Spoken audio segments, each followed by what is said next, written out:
गुरुदेव, क्या हिंसक प्राणी का वध करने के बजाय अपनी बलि दे देनी चाहिए?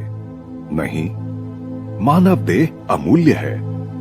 मस्तिष्क और मेरुदंड में स्थित चक्रों के कारण क्रम विकास की दृष्टि से मानव देह सबसे मूल्यवान है। ये चक्र उन्नत साधक को ब्रह्म चैतन्य की उच्चतम स्थितियों को प्राप्त करने और उन्हें अभिव्यक्त करने की क्षमता प्रदान करते हैं। मानव योनि से निकृष्ट किसी भी योनि के जीव में यह क्षमता नहीं होती। यह सच है कि जब मनुष्य किसी प्राणी या अन्य किसी जीव को मारने पर बाध्य हो जाता है, तब भी उसे थोड़ा पाप तो लगता ही है। परंतु पवित्र शास्त्र कहते हैं कि मानव शरीर का व्यर्थ में नाश कर्म सिद्धांत के नियमों का गंभीर उल्लंघन है। मैंने राहत की सांस ली। सहजात प्रवृत्तियों को शास्त्र मत का भी आधार मिलना, यह बात हमेशा तो नहीं होती। जहां तक मुझे ज्ञात है, गुरुदेव का कभी किसी बाघ या चीते से सामना नहीं हुआ, परंतु एक अत्यंत विषैले नाग से उनका पाला पड़ा था और उस नाग को उन्होंने अपने प्रेम से वश में किया था। यह घटना पुरी में हुई थी, जहां गुरुदेव का समुद्र तट पर आश्रम था। गुरुदेव के जीवन के उत्तर काल में उनका शिष्य बना प्रफुल्ल नाम का एक लड़का उस समय उनके साथ था। हम आश्रम के पास बाहर बैठे थे। प्रफुल्ल ने मुझे बताया, 4 फुट लंबा आतंक का मूर्तिमान रूप एक नाग पास ही निकला। क्रोध से फन फैलाकर वह तेजी से हमारी ही ओर आ रहा था। गुरुदेव उसे देखकर ऐसे मुस्कुराए जैसे किसी बच्चे को मुस्कुराकर अपने पास बुला रहे हों। श्री युक्तेश्वर जी को हाथों से लयबद्ध ताल देते देखकर मैं भयभीत हो उठा। वे उस भयावह आगंतुक का स्वागत कर रहे थे। मैं मन ही मन भगवान से उत्कट प्रार्थना करता हुआ चुपचाप खड़ा रहा। नाग गुरुदेव के अत्यंत निकट पहुंच गया था, पर अब वह निश्चल हो गया। ऐसा प्रतीत हो रहा था कि उनके प्यार से पुचकारने का ढंग देखकर वह सम्मोहित हो गया था। वह भयानक फन धीरे धीरे सिकुड़ गया। नाग गुरुदेव के पांव के बीच में से होकर झाड़ी में अदृश्य हो गया। गुरुदेव क्यों हाथ हिला रहे थे और नाग ने उनके हिलते हाथों पर फन क्यों नहीं मारा? यह बात उस समय मेरी समझ से परे थी। उस घटना से अब मेरी समझ में यह आ गया है कि हमारे गुरुदेव को किसी प्राणी से हानि का भय नहीं है। प्रफुल्ल ने अपनी कहानी समाप्त करते हुए कहा, आश्रम में आरंभ के महीनों में एक दिन अपराह्न में मैंने श्री युक्तेश्वर जी की भेदक दृष्टि अपने ऊपर स्थिर पाई। तुम बहुत दुबले पतले हो मुकुंद। उनकी बात ने मेरी दुखती रग को छू लिया। अपनी धसी हुई आंखें और कृष्ण देह मुझे भी अच्छी नहीं लगती थी। मुझे बचपन से ही अजीर्ण की शिकायत थी। घर में मेरे कमरे में एक ताक पर पाचक और बलवर्धक औषधियों की अनेकानेक शीशियां पड़ी थी, परंतु किसी से भी मुझे कोई लाभ नहीं हुआ था। कभी कभी तो मैं मन ही मन सोचा करता था कि क्या इतने दुर्बल शरीर में जीने का भी कोई अर्थ हो सकता है? औषधियों की अपनी सीमाएं हैं। दिव्य संजीवनी प्राण शक्ति की कोई सीमा नहीं। विश्वास रखो तो तुम स्वस्थ और बलवान हो जाओगे। गुरुदेव के शब्दों से मुझे तुरंत यह विश्वास हो गया कि मैं उनमें निहित सत्य का अपने जीवन में सफल प्रयोग कर सकता हूं। अन्य कोई भी चिकित्सक मैंने कई आजमाए थे, मुझ में इतना गहरा विश्वास नहीं जगा सका था। दिन प्रतिदिन मेरे स्वास्थ्य और बल में वृद्धि होने लगी। श्री युक्तेश्वर जी के गुप्त आशीर्वाद से 2 सप्ताहों में मेरा इच्छित वजन मुझे प्राप्त हो गया, जो तब तक अन्य उपायों से प्राप्त करने का मैं व्यर्थ प्रयास करता रहा था। मेरे पेट के सारे विकार सदा के लिए दूर हो गए।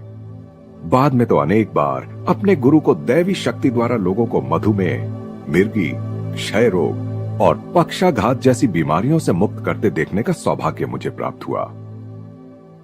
कई वर्ष पहले मैं भी अपना वजन बढ़ाने के लिए आतुर था।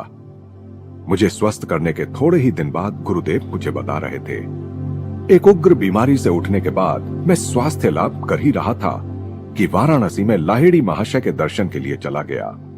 मैंने कहा, गुरुदेव, मैं बहुत बीमार था और मेरा वजन बहुत कम हो गया है। मैं देख रहा हूं युक्तेश्वर कि तुमने पहले तो अपने आप को अस्वस्थ कर लिया और अब सोचते हो कि तुम दुबले भी हो गए हो।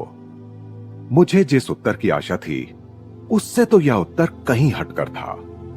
परंतु मेरे गुरुदेव ने मुझे हिम्मत दिलाते हुए आगे कहा, मुझे देखने दो। मुझे विश्वास है कि कल तक तुम्हारा स्वास्थ्य बेहतर हो जाएगा। मेरे श्रद्धालु मन ने यह मान लिया कि उनके शब्द इस बात का संकेत हैं कि वे गुप्त रूप से मुझे स्वस्थ करने वाले हैं। दूसरे दिन प्रातः काल ही मैं उनके पास पहुंच गया और उल्लास के साथ मैंने कहा, गुरुदेव, आज मुझे कल की अपेक्षा बहुत अच्छा लग रहा है। सचमुच आज तुमने अपने आप को शक्ति से भर लिया है। नहीं गुरुदेव, मैंने सविनय प्रतिवाद किया, ये तो आप हैं जिन्होंने मुझे स्वस्थ कर दिया है। कई सप्ताहों में आज पहली बार मैं अपने में कुछ शक्ति अनुभव कर रहा हूं। हां, तुम्हारी बीमारी तो काफी गंभीर थी। तुम्हारा शरीर अभी भी काफी दुर्बल है। कौन कह सकता है यह कल कैसा रहेगा। अपनी दुर्बलता के लौट आने की संभावना के विचार मात्र से मैं भय से सिहर उठा। दूसरे दिन सुबह मैं मुश्किल से अपने आप को लाहिड़ी महाशय के घर तक घसीट सका। गुरुदेव, मैं फिर बीमार हो गया हूं। मेरे गुरु की आंखों में शरारत उतर आई थी। तो फिर एक बार तुमने अपने आप को बीमार बना लिया।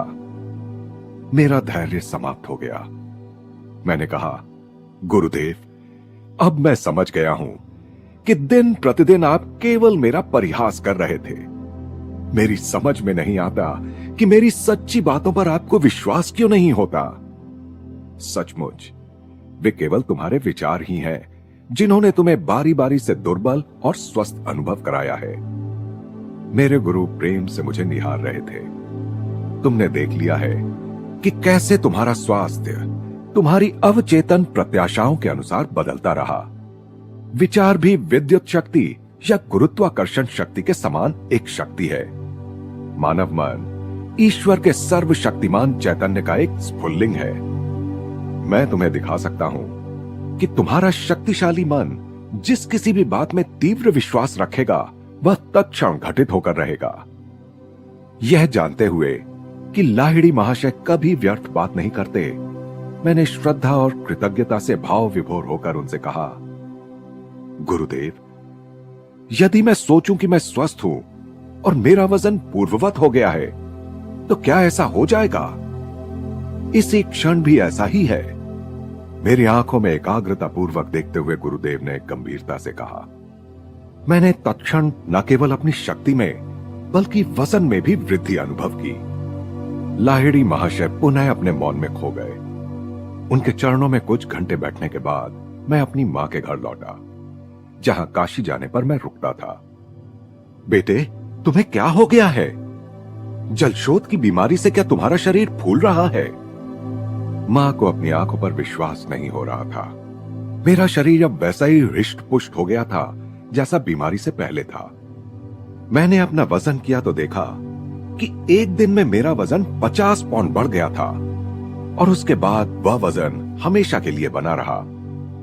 जिन मित्रों और परिचितों ने मेरा क्षीण शरीर देखा था वे आश्चर्य से हतप्रभ रह गए।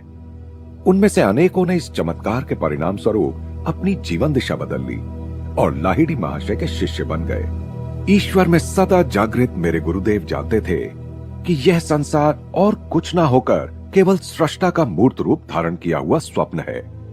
लाहिड़ी महाशय को उस दिव्य स्वप्न दृष्टा के साथ अपनी एकात्मता का पूर्ण भान था। इसलिए वे दृश्य जगत के स्वप्नाणुओं को प्रकट करने या लुप्त करने या उनमें अपनी इच्छानुसार कोई भी परिवर्तन करने में समर्थ थे। अंत में श्री युक्तेश्वर जी ने कहा, संपूर्ण सृष्टि विधि नियम के अधीन है। बाह्य सृष्टि में कार्यरत नियम जिनकी खोज वैज्ञानिक कर सकते हैं प्राकृतिक नियम कहलाते हैं, परंतु इन नियमों की अपेक्षा सूक्ष्मतर नियम भी हैं जो अंतश चेतना के आध्यात्मिक जगत में कार्यरत हैं। इन नियम सिद्धांतों को योग के द्वारा जाना जा सकता है। पदार्थ जगत के सच्चे स्वरूप को पदार्थ विज्ञानी नहीं बल्कि आत्मज्ञानी सिद्ध ही वास्तव में समझता है। इस प्रकार के ज्ञान द्वारा ही ईसा मसीह ने उस नौकर के कान को पुनः जोड़ दिया था जिसे उनके एक शिष्य ने काट डाला था। श्री युक्तेश्वर जी शास्त्रों की अद्वितीय व्याख्या करते थे। मेरी अनेक सबसे सुखद स्मृतियां उनके प्रवचनों के साथ जुड़ी हुई हैं, परंतु वे अपने विचार रत्न अवधानता और मूर्ता की राख में कभी नहीं फेंकते थे। मेरे शरीर की थोड़ी सी भी बेचैन हलचल या ध्यान की थोड़ी सी भी अवधानता गुरुदेव की शास्त्र व्याख्या को तत्क्षण बंद कराने के लिए काफी थी। तुम यहां नहीं हो। एक दिन अपराह्न श्री युक्तेश्वर जी ने यह टिप्पणी करते हुए अपना वाक प्रवाह खंडित कर दिया। सदा की भांति वे मेरे मनोयोग का निर्ममता से ध्यान रख रहे थे। गुरुजी, मेरे स्वर में विरोध स्पष्ट था। मैं जरा भी नहीं हिला, मेरी पलकें भी नहीं हिली। आपने जो जो अभी कहा है मैं एक एक शब्द दोहरा सकता हूं। फिर भी पूर्ण रूप से तुम मेरे साथ नहीं थे। तुम्हारा विरोध करना मुझे यह कहने के लिए विवश कर रहा है कि तुम अपने मन की पृष्ठभूमि में 3 संस्थाओं का निर्माण कर रहे थे। एक थी मैदानी क्षेत्र में एकांत आश्रम, दूसरी एक पहाड़ी के शिखर पर, तीसरी एक समुद्र तट पर। यह स्पष्ट विचार लगभग अवचेतन स्तर पर ही मेरे मन में सचमुच चल रहे थे। मैंने क्षमा याचक दृष्टि से उनकी ओर देखा। ऐसे गुरु के साथ मैं कर ही क्या सकता हूं जो यदा कदा अचानक मेरे मन में उठने वाले विचारों को भी पकड़ लेते हैं। तुमने स्वयं ही वह अधिकार मुझे दिया है। मैं जिन सूक्ष्म तत्वों को समझा रहा हूं उन्हें तुम पूर्ण मनोयोग के बिना नहीं समझ सकते। जब तक आवश्यक ना हो मैं दूसरों के मन के एकांत में नहीं झांकता। मनुष्य को अपने विचारों में गुप्त रूप से विचरण करने का स्वाभाविक अधिकार है। बिन बुलाए तो भगवान भी वहां प्रवेश नहीं करते, न ही मैं वहां हिम्मत कर सकता हूं। आपका सदा स्वागत है गुरुदेव। तुम्हारे ये वास्तु स्वप्न बाद में साकार होंगे, अभी केवल अध्ययन का समय है। इस प्रकार मेरे गुरु ने प्रसंगवश ही अपने सहज ढंग में मेरे जीवन में आने वाली 3 महत्वपूर्ण घटनाओं का अपना पूर्व ज्ञान प्रदर्शित कर दिया।